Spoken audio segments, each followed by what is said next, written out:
ಗಾಯತ್ರಿಗೆ ಇರೋನು ಒಬ್ಬನೇ ಒಬ್ಬ ಮಗ. ಗಂಡ ಹೆಂಡತಿ ಇಬ್ಬರು ಇರೋ ಒಬ್ಬ ಮಗನ ತುಂಬ ಅಂದರೆ ತುಂಬ ಪ್ರೀತಿಯಿಂದ ನೋಡ್ಕೊಂಡಿರ್ತಾರೆ. ಇರೋದು ಬಾಡಿಗೆ ಮನೇಲಾದರೂ ಮಗನಿಗೆ ಯಾವುದೇ ಕೊರತೆ ಆಗದೆ ಇರೋ ಹಾಗೆ ನೋಡ್ಕೊಂಡಿರ್ತಾರೆ. ಮಗ ಇವಾಗ ಬೆಳೆದು ದೊಡ್ಡವನಾಗಿದ್ದಾನೆ, ಮದುವೆ ಕೂಡ ಆಗಿದೆ. ಅವನಿಗೊಂದು ಹುಡುಗಿ ನೋಡಿ ಮದುವೆ ಮಾಡಿದ್ಮೇಲೆ ಇಷ್ಟು ದಿನ ತುಂಬ ಪ್ರೀತಿಯಿಂದ ಮಗನ ಬೆಳೆಸಿದ್ದಾರೆ. ಆದರೆ ಮಗ ದೊಡ್ಡವನಾಗಿ ಮದುವೆ ಆದಮೇಲೂ ಮಗನಿಗೂ ಕೂಡ ತಂದೆ ತಾಯಿ ಮೇಲೆ ಅಷ್ಟೇ ಪ್ರೀತಿ ಇರುತ್ತಾ ಅಂತ ನಾವು ನೋಡೋಣ. ಈ ಸ್ಟೋರಿ ನೋಡೋದಕ್ಕಿಂತ ಮೊದಲು ಡಿಸ್ಕ್ರಿಪ್ಷನಲ್ಲಿ ಫೇಸ್ಬುಕ್ ಪೇಜ್ ಲಿಂಕ್ ಕೊಟ್ಟಿದ್ದೀನಿ, ದಯವಿಟ್ಟು ಫಾಲೋ ಮಾಡಿ. ಹಾಗೆ ನಿಮ್ಮ ಫ್ರೆಂಡ್ಸ್ ಎಲ್ಲರಿಗೂ ಶೇರ್ ಮಾಡಿ, ನಮ್ಮ ಫೇಸ್ಬುಕ್ ಪೇಜ್ಗೆ ಸಪೋರ್ಟ್ ಮಾಡಿ. ಅಯ್ಯೋ ಅಯ್ಯೋ ಮಗನೇ, ಗೊತ್ತಾಗ್ಲಿಲ್ಲ ಕಣೋ, ಕ್ಷಮಿಸ್ಬಿಡೋ ನನ್ನ. ಛೇ, ಈ ಮನೆಯಲ್ಲಿ ನಿಮ್ಮಿಂದ ನನಗೊಂದು ನೆಮ್ಮದಿ ಇಲ್ಲ. ಯಾಕಾದರೂ ಈ ಮನೇಲಿ ಇದ್ದೀರೋ ನೀವು? ಬೆಳಕಾದ್ರೆ ಸಾಕು ಎದುರಿಗೆ ಬಂದ್ಬಿಡ್ತೀರಾ. ಕ್ಷಮಿಸ್ಬಿಡೋ ಮಗನೇ, ಗೊತ್ತಾಗದೆ ತಪ್ಪು ಮಾಡಿಬಿಟ್ಟೆ. ಇನ್ಯಾವತ್ತೂ ಹೀಗೆ ಮಾಡಲ್ಲ, ನಿನ್ನ ಎದುರಿಗೂ ಬರಲ್ಲ. ಕ್ಷಮಿಸ್ಬಿಡು. ಇವಾಗ ಆಫೀಸಿಗೆ ಟೈಮ್ ಆಗ್ತಿದೆ, ನೀನು ಹೊರಡು.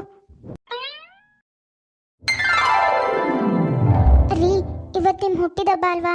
ನಿಮ್ಮ ತಂದೆ ತಾಯಿ ಹತ್ರ ಕಾಲಿಗೆ ಬಿದ್ದು ಆಶೀರ್ವಾದ ತಗೊಳ್ಳಿ. ಏನು ಆಶೀರ್ವಾದನ? ಯಾವ ಸೌಕರ್ಯಕ್ಕೆ? ನೋಡು, ಸುಮ್ಮನೆ ನನ್ನ ತಲೆ ತಿನ್ಬೇಡ. ಅವರಿಬ್ರು ನನ್ನ ಕಣ್ಣೆದ್ರಿಗಿದ್ರೇನೆ ಮೈಯೆಲ್ಲ ಉರಿಯುತ್ತೆ ನನಗೆ. ಇನ್ನು ಆಶೀರ್ವಾದ ಬೇರೆ ತಗೋಬೇಕಾ? ಅಯ್ಯೋ, ಇದೇನ್ರಿ ಇದು ಈಗ ಹೇಳ್ತಿದ್ದೀರಾ? ಅಲ್ಲ, ತಂದೆ ತಾಯಿ ಹತ್ರ ಇವತ್ತು ಆಶೀರ್ವಾದ ತಗೊಂಡ್ರೆ ಏನಾಗುತ್ತೆ? ಒಳ್ಳೇದೇ ತಾನೇ? ನೋಡು, ನಿನಗೇನು ಗೊತ್ತಿಲ್ಲ, ಸುಮ್ಮನೆ ಇದ್ದು ಬಿಡು. ಈಗ ಮದುವೆ ಆಗಿ ಬಂದು ಸುಮ್ಮನೆ ಅಧಿಕಾರ ಚಲಾಯಿಸ್ಬೇಡ. ನನಗೆ ಅವರಿಬ್ರನ್ನ ಕಂಡ್ರೆ ಮೈಯೆಲ್ಲ ಉರಿಯುತ್ತೆ. ಇಲ್ಲಿಂದ ಮೊದಲು ಹೋಗೋಕೆ ಹೇಳು, ಇಲ್ಲ ನಾನೇ ಇಲ್ಲಿಂದ ಹೋಗ್ತೀನಿ. ಅಮ್ಮ ಸೌಭಾಗ್ಯ, ಹೋಗ್ಲಿ ಬಿಡಮ್ಮ, ನಾವೇ ಹೋಗ್ತೀವಿ. ಅವನು ಹುಟ್ಟಿದ್ದಿನೂ ಯಾಕೆ ಸುಮ್ಮನೆ ರಗಳೆ ಮಾಡ್ಕೊಳ್ಳೋದು? ನೀನು ಅವನ ಜೊತೆ ಇರು, ನಾವು ಹೋಗ್ತೀವಮ್ಮ. ಛೇ, ಇವ್ರಿಗೇನಾಗಿದೆ? ನಾನು ಬಂದಾಗಿಂದ ನೋಡ್ತಾ ಇದ್ದೀನಿ, ಯಾವಾಗ ನೋಡಿದ್ರು ಅತ್ತೆ ಮಾವಂಗೆ ಬೈತಾನೆ ಇರ್ತಾರೆ. ಅಂಥದ್ದು ಏನಾಗಿದೆ ಇವ್ರ ಮಧ್ಯೆ? ಅಶೋಕ್ಗೆ ತಂದೆ ತಾಯಿ ಕಂಡ್ರೇನೆ ಆಗ್ತಾ ಇರಲ್ಲ, ಯಾವಾಗಲೂ ಅವ್ರಿಗೆ ಏನಾದರೂ ಬೈತಾನೆ ಇರ್ತಾನೆ. ಸೌಭಾಗ್ಯಂಗೆ ಏನಕ್ಕೆ ಹೀಗಾಗ್ತಿದೆ ಇವ್ರ ಮನೇಲಿ ಅನ್ನೋದು ಅರ್ಥನೇ ಆಗ್ತಾ ಇರಲ್ಲ. ಹೀಗೆ ಒಂದು ಸ್ವಲ್ಪ ದಿನ ಕಳೆಯುತ್ತೆ. ಗಾಯತ್ರಿ ಗಂಡ ವಯಸ್ಸಾಗಿರೋದ್ರಿಂದ ತೀರೋಗ್ತಾರೆ. ಅಶೋಕ್ ಮೊದಲಿಂದನೂ ತುಂಬಾ ಒರಟ ಆಗಿರ್ತಾನೆ. ಮಕ್ಕಳು ಹೇಗೆ ಇದ್ರೂ ತಂದೆ ತಾಯಿಗೆ ಅವ್ರ ಕಂಡ್ರೆ ಪ್ರೀತಿ ಇದ್ದೇ ಇರುತ್ತೆ. ಹಾಗಾಗಿ ಗಾಯತ್ರಿಗೆ ಮಗನ ಮೇಲೆ ಯಾವುದೇ ರೀತಿ ಪ್ರೀತಿ ಕಡಿಮೆ ಆಗಿರಲ್ಲ.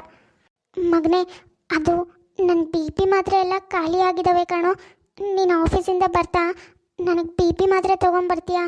ಮೊನ್ನೆನೇ ಮಾತ್ರೆ ಎಲ್ಲ ಖಾಲಿ ಆಗಿಬಿಟ್ಟಿದೆ. ಹೌದೌದು, ನಿಮ್ಮಿಬ್ರು ಗಂಡ ಹೆಂಡತಿಗೆ ಎಲ್ಲ ತಂದ್ಕೊಟ್ಟುನೇ ನನ್ನ ಸಂಬಳ ಎಲ್ಲ ಖಾಲಿ ಆಯಿತು. ನಿನ್ನ ಗಂಡ ಅಂತೂ ಹೇಗೋ ಹೋದ್ರು, ನೀನು ಹಾಗೆ ಹೋಗಿದ್ರೆ ನಾವಾದರೂ ನೆಮ್ಮದಿಯಾಗಿರ್ತಾ ಇದ್ವಿ. ರೀ, ಅದೇನು ಮಾತು ಅಂತ ಆಡ್ತಿದ್ದೀರಾ ನೀವು? ಪಾಪ ಅವ್ರು ಅಂಥದ್ದು ಏನು ಕೇಳಿದ್ರು ಇವಾಗ? ಒಂದು ಮಾತ್ರೆ ತಾನೇ, ಅದನ್ನು ನಿಮ್ಮ ತಂದೆ ತಾಯಿಗೆ ತಂದು ಕೊಡೋ ಅಷ್ಟು ನಿಮ್ಗಾಗಲ್ವಾ? ನಿಮ್ಮ ತಂದೆ ತಾಯಿಗೆ ನೀವೇ ತಂದು ಕೊಡಬೇಕು, ಬೇರೆ ಯಾರೋ ತಂದು ಕೊಡ್ತಾರಾ ಮತ್ತೆ? ನೀನು ಬಾಯಿ ಮುಚ್ಚು, ನಿನಗಿದೆಲ್ಲ ಅರ್ಥ ಆಗಲ್ಲ. ಅವರಿಂದ ನನಗೆ ನಯ ಪೈಸೋದು ಉಪಯೋಗ ಇಲ್ಲ. ಯಾವಾಗಲೂ ಇವ್ರನ್ನ ನಾನೇ ಸಾಕಬೇಕಾಯ್ತು. ಇಂಥವ್ರ ಹೊಟ್ಟೆನಲ್ಲಿ ಯಾಕಾದರೂ ಹುಟ್ಟಿದ್ನೇನೋ ಅನಿಸುತ್ತೆ. ನೋಡು, ಇವಾಗ ನಿನ್ನ ನನಗೆ ತಂದು ಗಂಟು ಹಾಕಿದ್ದಾರೆ. ಇಷ್ಟು ದಿನ ಇವ್ರು ಮಾತ್ರ ಹೊರೆ ಆಗಿದ್ರು, ಇವಾಗ ನೀನೊಬ್ಳು ನನ್ನ ಬೆನ್ನ ಮೇಲೆ ಹತ್ತಿ ಕೂತಿದ್ಯಲ್ಲ. ಏನ್ರಿ ಹೀಗೆ ಮಾತಾಡ್ತಿದ್ದೀರಾ ನೀವು? ನಾವು ನಿಮಗೆ ಭಾರವಾಗಿದ್ದೀವಾ?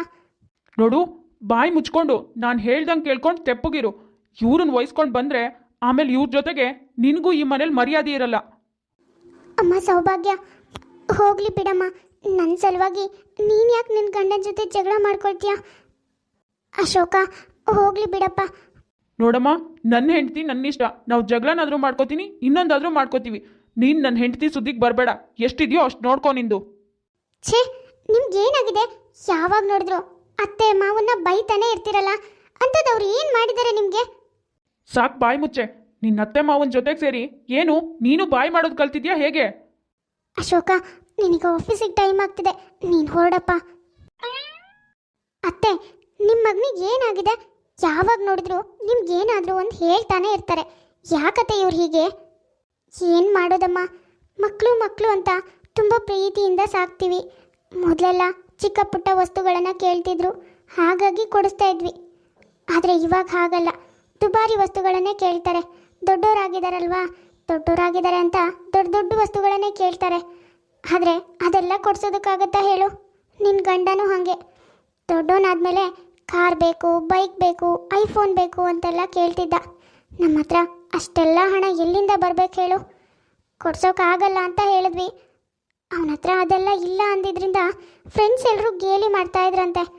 ಅವರಿಂದ ಅವಮಾನ ಆಗೋದಕ್ಕೆ ನಾವೇ ಕಾರಣ ಅಂತ ನಮ್ಮಿಬ್ಬರ ಜೊತೆಗೂ ಜಗಳ ಆಡೋದಕ್ಕೆ ಶುರು ಮಾಡ್ದ. ಆವಾಗಿಂದ ಇವಾಗಿನವರೆಗೂ ನಮ್ಮನ್ನು ಕಂಡ್ರೆ ದ್ವೇಷ ಮಾಡ್ತಾನೇ ಇದ್ದಾನೆ. ನೋಡಮ್ಮ ಸೌಭಾಗ್ಯ, ಈ ಮನೆ ಪತ್ರ ಡಾಕ್ಯುಮೆಂಟು ಅವನಿಗೆ ಕೊಟ್ಬಿಡಮ್ಮ. ಇದು ಅವನಿಗೋಸ್ಕರ ಅವನ ತಂದೆ ಕಷ್ಟಪಟ್ಟು ಮನೆ ತಗೊಂಡಿರೋದು. ಆದರೆ ಅದ್ರ ಡಾಕ್ಯುಮೆಂಟ್ ಎಲ್ಲ ಮಾಡೋ ಅಷ್ಟು ಲೇಟ್ ಆಗಿತ್ತು. ಅವ್ರ ಅಪ್ಪನೇ ಇದನ್ನು ಅವನಿಗೆ ಕೊಡಬೇಕು ಅಂದ್ಕೊಂಡಿದ್ರು. ಆದರೆ ಅವ್ರು ನಮ್ಮನ್ನೆಲ್ಲ ಬಿಟ್ಟೋಗ್ಬಿಟ್ರು. ಅದಕ್ಕೆ ನಾನು ಕೊಡ್ತಾ ಇದ್ದೀನಿ. ಅತ್ತೆ, ಅವ್ರು ಆಮೇಲೆ ಬರ್ತಾರಲ್ವಾ, ಅವಾಗ ನೀವೇ ಕೊಡಿ, ಅವ್ರಿಗೂ ಖುಷಿಯಾಗತ್ತೆ. ಬೇಡಮ್ಮ ಸೌಭಾಗ್ಯ, ನಾನು ಇಲ್ಲೇ ಇದ್ದರೆ ಸುಮ್ಮನೆ ಸಿಟ್ಟು ಮಾಡ್ಕೊಳ್ತಾನೆ, ನಿನಗೂ ಬೈತಾನೆ. ನನ್ನಿಂದ ನಿಮ್ಮಿಬ್ರ ಮಧ್ಯೆ ಜಗಳ ಆಗೋದು ಬೇಡ. ನಾನು ನನ್ನ ಪಾಡಿಗೆ ಎಲ್ಲಾದರೂ ಒಂದು ಕಡೆ ಇರ್ತೀನಿ. ನೀವಿಬ್ರು ಈ ಮನೇಲಿ ಖುಷಿಯಾಗಿರಿ. ಅಯ್ಯೋ ಅತ್ತೆ, ಏನು ಮಾತಾಡ್ತಿದ್ದೀರಾ? ನನ್ನ ಮಾತು ಕೇಳಿ, ನೀವು ಎಲ್ಲಿಗೂ ಹೋಗೋದು ಬೇಡ, ಸುಮ್ಮನೆ ನಮ್ಮ ಜೊತೆಗಿರಿ. ಇಲ್ಲಮ್ಮ ಸೌಭಾಗ್ಯ, ನನ್ನ ತಡಿಬೇಡ. ಇಷ್ಟು ದಿನ ಆದರೆ ನಿನ್ನ ಮಾವ ಇದ್ದರು, ಅವ್ರಿಗೋಸ್ಕರನಾರು ಇರ್ತಾ ಇದ್ದೆ. ಆದರೆ ಇನ್ಮೇಲಂತೂ ನಾನು ಇಲ್ಲಿರಲ್ಲಮ್ಮ. ನನ್ನ ಮಗ ನೆಮ್ಮದಿಯಾಗಿರಬೇಕು, ಅದೇ ನನಗೆ ಮುಖ್ಯ. ನಾನಿನ್ನು ಹೊರಡ್ತೀನಿ. ನೀವಿಬ್ರು ಚೆನ್ನಾಗಿರಿ ಆಯಿತಾ? ಈ ಪತ್ರ ಅವನಿಗೆ ಕೊಟ್ಬಿಡು. ಸೌಭಾಗ್ಯ ಎಷ್ಟೇ ಹೇಳಿದ್ರು ಗಾಯತ್ರಿ ಅವಳ ಮಾತೇ ಕೇಳಲ್ಲ. ಮಗನ ಚುಚ್ಚು ಮಾತುಗಳಿಂದ ತುಂಬಾ ಮನಸ್ಸಿಗೆ ನೋವು ಮಾಡ್ಕೊಂಡಿರ್ತಾಳೆ. ಅದೇ ಕಾರಣಕ್ಕೆ ಮನೆ ಬಿಟ್ಟು ಹೋಗ್ತಾಳೆ. ಸಂಜೆ ಆಫೀಸ್ ಮುಗಿಸ್ಕೊಂಡು ಅಶೋಕ್ ಮನೆಗೆ ಬರ್ತಾನೆ. ಅರೆ, ಇದೇನೇ ಇದು? ಬಂದ ಕೂಡಲೇ ಡಾಕ್ಯುಮೆಂಟ್ ಏನೋ ಕೊಡ್ತಾ ಇದೆಯಾ? ಕೈಗೆ ಕೊಟ್ಟಿದ್ದೀನಲ್ವಾ, ತೆಗೆದು ನೋಡಿ ಗೊತ್ತಾಗತ್ತೆ. ಓಹೋ, ಇದೇನೇ ಇದು? ಮನೆ ಡಾಕ್ಯುಮೆಂಟ್ ಇದೆ, ಅದು ಅಲ್ಲದೆ ನನ್ನ ಹೆಸರಲ್ಲಿದೆ. ಯಾರು? ನಿನ್ನಪ್ಪ ಕೊಟ್ಟಿದ್ದೇನೆ ನೋಡು. ನನ್ನ ಮಗಳು ಕೊಟ್ಟಿರೋ ಮಾವಂಗಿರೋ ಪ್ರೀತಿ ನನ್ನ ಹೆತ್ತೋರಿಗೆ ಕೂಡ ಇಲ್ಲ ನನ್ನ ಮೇಲೆ. ನೋಡು, ನನ್ನ ಹೆತ್ತೋರೆ ನನ್ನನ್ನು ಬಾಡಿಗೆ ಮನೇಲಿರೋ ಹಾಗೆ ಮಾಡಿಬಿಟ್ರು. ಇವ್ರ ಹೊಟ್ಟೆಲಿ ಹುಟ್ಟೋದಕ್ಕಿಂತ ಬೇರೆ ಯಾರಿಗಾದ್ರೂ ಹುಟ್ಟಿದಿದ್ರೆ ಚೆನ್ನಾಗಿರ್ತಾ ಇತ್ತು ಅನಿಸ್ತದೆ. ಅವನಿಷ್ಟದವರು. ಸಾಕು, ಬಾಯ್ ಮುಚ್ಚಿ. ನಾನು ಈ ಮನೆಗೆ ಬಂದಾಗಿಂದನೂ ಯಾವಾಗಲೂ ನಿಮ್ಮ ತಂದೆ ತಾಯಿಗೆ ಏನಾದರೂ ಒಂದು ಬೈತಾನೆ ಇರ್ತೀರಾ. ನಿಮ್ಮ ಚುಚ್ಚು ಮಾತುಗಳನ್ನ ಕೇಳಿಸ್ಕೊಳ್ಳೋದಕ್ಕಾಗ್ದೇನೆ ಪಾಪ ಮಾವ ನಮ್ಮನ್ನೆಲ್ಲ ಬಿಟ್ಟೋದ್ರು. ಇರೋ ಅಮ್ಮನ್ ಕೂಡ ನಿಮ್ಮ ಯೋಗ್ಯತೆಗೆ ಸುಖವಾಗಿ ನೋಡ್ಕೊಳ್ಳೋಕ್ಕಾಗಿಲ್ಲ. ಛೇ, ನಿಮ್ಮಂಥ ಮಗ ಅವ್ರಿಗೆ ಹುಟ್ಟೋದಕ್ಕಿಂತ ಹುಟ್ಟೇ ಇರೋದೇ ಒಳ್ಳೇದಿತ್ತು. ಸೌಭಾಗ್ಯ, ತುಂಬ ಮಾತಾಡ್ತಿದ್ಯಾ ನೀನು. ಮುಚ್ಚಿರಿ ಬಾಯ್ನ. ನಿಮಗೆ ಹೆತ್ತವ್ರ ನೋವೇ ಅರ್ಥ ಆಗಿಲ್ಲ, ಅರ್ಥ ಮಾಡ್ಕೊಳ್ಳೋದಕ್ಕೂ ಆಗಿಲ್ಲ. ಇನ್ನ ಕಟ್ಕೊಂಡಿರೋ ನನ್ನ ನೋವು ಹೇಗ್ರಿ ಅರ್ಥ ಮಾಡ್ಕೋತೀರಾ? ನಿಮ್ಮಂಥವ್ರನ್ನ ನಾನು ಯಾಕಾರು ಮದುವೆ ಆಗಿದ್ದೀನೋ ಅಂತ ನನಗೆ ನೋವಾಗ್ತಿದೆ. ಏನಂದ್ರಿ ನೀವು? ನನ್ನಪ್ಪ ಕೊಟ್ರ ಅಂತನ? ನನ್ನಪ್ಪ ನನ್ನ ಕೊಟ್ಟಿರೋದೇ ಹೆಚ್ಚು, ಅಂಥದ್ರಲ್ಲಿ ನಿಮಗೆ ಮನೆ ಬೇರೆ ಕೊಡ್ತಾರಾ? ನಿಮ್ಮ ತಂದೆ ತಾಯಿನೇ ಕಷ್ಟಪಟ್ಟು ಮಾಡಿರೋ ಮನೆ, ಮಗನಾಗಿರೋ ನಿಮಗೆ. ಜೀವನ ಪೂರ್ತಿ ನಮ್ಮ ಜೀವನ ಅಂತೂ ಬಾಡಿಗೆ ಮನೇಲೇ ಆಯ್ತಲ್ಲ, ಮಗನ ಜೀವನ ಆದರೂ ಸುಖವಾಗಿ ನೆಮ್ಮದಿಯಾಗಿರ್ಲಿ ಅಂತ ಬಯಸಿದಾರೆ ಅವರು. ಆದರೆ ನೀವು ನಿಮ್ಮ ಕೊರತೆಗಳನ್ನ ತೀರಿಸಲಿಲ್ಲ ಅಂತ ಅವ್ರನ್ನ ಹೀಯಾಳಿಸಿದ್ರಿ. ಛೀ, ನಿಮ್ಮಂಥ ಮಗ ನನಗೆ ಹುಟ್ಟಿದಿದ್ರೆ ಹುಟ್ಟಿದಾಗಲೇ ಸಾಯಿಸ್ಬಿಡ್ತಾ ಇದ್ದೆ. ನಿಮ್ಮಂಥ ಮಗ ಯಾರಿಗೂ ಹುಟ್ಟಬಾರ್ದು. ಸೌಭಾಗ್ಯ, ನನ್ನ ಕ್ಷಮಿಸ್ಬಿಡೆ. ನಿಜ, ನಾನು ತುಂಬ ದೊಡ್ಡ ತಪ್ಪು ಮಾಡಿಬಿಟ್ಟೆ. ಅಮ್ಮ ಎಲ್ಲಿದ್ದಾಳೆ? ನಾನು ಅವಳ ಹತ್ರ ಹೋಗಿ ಕ್ಷಮೆ ಕೇಳಬೇಕು. ಇನ್ನೆಲ್ಲಿಂದ ಇರ್ತಾರ್ರಿ? ಇನ್ನೆಲ್ಲಿ ಇರ್ತಾರೆ? ನಿಮ್ಮ ಚುಚ್ಚು ಮಾತು ಕೇಳಿ ಕೇಳಿ ಬೇಜಾರು ಮಾಡ್ಕೊಂಡು ಮನೆ ಬಿಟ್ಟು ಹೋದ್ರು. ಅಯ್ಯೋ, ಏನು ಹೇಳ್ತಿದ್ಯಾ ಸೌಭಾಗ್ಯ? ಎಲ್ಲೋದ್ಲು ಅಮ್ಮ? ಇಲ್ಲ, ಅಮ್ಮನ ವಾಪಸ್ ಕರ್ಕೊಂಡು ಬರಬೇಕು. ಮೊದಲು ಬಾ, ಅಮ್ಮನ ಹುಡುಕಿ ವಾಪಸ್ ಕರ್ಕೊಂಡು ಬರೋಣ. ಹಲೋ ಸರ್, ಗಾಯತ್ರಿ ಅವರು ನಿಮ್ಮ ತಾಯಿ ಅಲ್ವಾ? ಅವರಿಗೆ ಆಕ್ಸಿಡೆಂಟ್ ಆಗಿದೆ, ಹಾಸ್ಪಿಟಲ್ನಲ್ಲಿ ಜಾಯಿನ್ ಮಾಡಿದ್ದೀವಿ. ನೀವು ಬೇಗ ಬನ್ನಿ, ಅವರಿಗೆ ಅರ್ಜೆಂಟಾಗಿ ಆಪರೇಷನ್ ಮಾಡಬೇಕು. 20 ಲ್ಯಾಕ್ ಕಟ್ಟಬೇಕು, ಇಲ್ಲಾಂದರೆ ಅವ್ರ ಜೀವಕ್ಕೆ ಅಪಾಯ. ಅಯ್ಯೋ ದೇವ್ರೆ, ಇದೇನ್ರಿ ಹೀಗಾಗೋಯ್ತು? ಇವಾಗ ಹೇಗ್ರಿ ಅಷ್ಟೊಂದು ದುಡ್ಡನ್ನ ಅಡ್ಜಸ್ಟ್ ಮಾಡೋದು? ಇವಾಗ ಏನು ಮಾಡೋದು ಅತ್ತೆ? ಅಯ್ಯೋ ದೇವ್ರೆ. ಸೌಭಾಗ್ಯ, ಇಷ್ಟು ದಿನ ಅಂತೂ ನನ್ನ ತಾಯಿನ ಕಾಲು ಕಸದಾಗ ನೋಡ್ಕೊಂಡಿದ್ದೀನಿ. ನನಗೆ ನನ್ನ ತಾಯಿ ಬೇಕು ಕಣೆ. ಅವಳನ್ನ ಜೋಪಾನವಾಗಿ ನೋಡ್ಕೋಬೇಕು. ನನಗೆ ಈ ಮನೆ ಏನು ಬೇಡ, ನನಗೆ ಅವಳು ಬೇಕು. ಅದಕ್ಕೆ ಈ ಮನೆನೇ ಅಡು ಇಟ್ಟು ನನ್ನ ತಾಯಿನ ಉಳಿಸ್ಕೋತೀನಿ. ಅಶೋಕ್ಗೆ ತಂದೆ ತಾಯಿ ಬೆಲೆ ಇವಾಗ ತುಂಬ ಚೆನ್ನಾಗಿ ಅರ್ಥ ಆಗಿರುತ್ತೆ.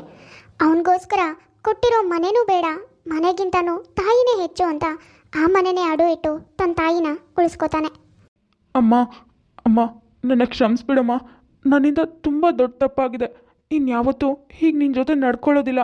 ನನ್ನ ಕ್ಷಮಿಸ್ಬಿಡಮ್ಮ. ಯಾರಿಗೇ ಆಗಲಿ, ಯಾರನ್ನಾರು ಕಳ್ಕೊಳ್ಳೋವರೆಗೂ ಅವ್ರ ಬೆಲೆ ಗೊತ್ತೇ ಆಗಲ್ಲ. ಅಶೋಕು ಕೂಡ ತಂದೆ ತಾಯಿ ಬೆಲೆ ಗೊತ್ತಾಗತ್ತೆ, ಆದರೆ ತಂದೆ ಅವನ್ನ ಬಿಟ್ಟು ಹೋಗಿರ್ತಾರೆ. ಇದಾದಮೇಲೆ ತಾಯಿನ ತುಂಬ ಚೆನ್ನಾಗಿ ನೋಡ್ಕೋತಾನೆ. ವಿದ್ಯಾ ಅನ್ನೋರು ಕಮೆಂಟ್ ಮಾಡಿದ್ರು ಅವ್ರ ಹಸ್ಬೆಂಡ್ಗೆ ವಿಶಸ್ ಹೇಳಿ ಅಂತ. ಹಾಯ್, ಹೇಗಿದ್ದೀರಾ? ಅನುಷಾ ಅನ್ನೋರು ಕಮೆಂಟ್ ಮಾಡಿದ್ರು ಇವತ್ತು ಅವ್ರ ಆ್ಯನಿವರ್ಸರಿ ವಿಶ್ ಮಾಡಿ ಅಂತ. Hi, wish you happy wedding anniversary.